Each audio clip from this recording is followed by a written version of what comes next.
best aspired to speak truth to power, but blogging at its worst has become the quest for the captive niche.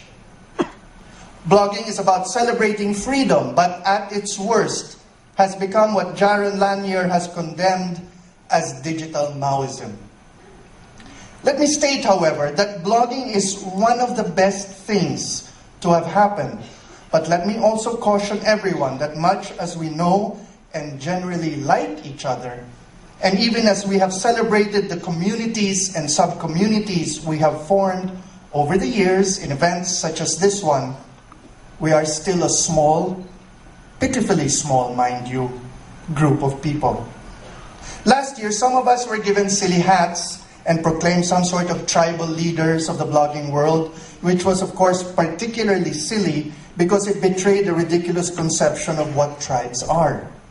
But the silly hats came with trophies and prizes, so we all gamely posed for pictures and had a good time.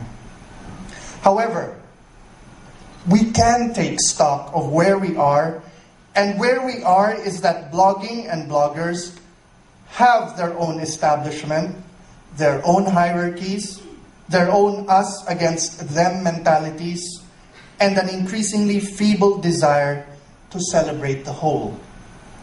In simplest terms, the challenge confronting bloggers is the novelty has worn off. How many bloggers do we know who have dropped out of sight, disillusioned or burned out, or who have taken up other new media activities that are both more lucrative and more peaceful? Of course, I am primarily talking about the kind of blogging I know, which concerns itself with politics and current events. Your tribe, and I say your and not my tribe, because at this point I have had to make the transition to work that requires me to say as little for myself as possible, has not increased. To be sure, there are new voices, but the new has not kept up with the many other voices joining in the conversations going on concerning other topics.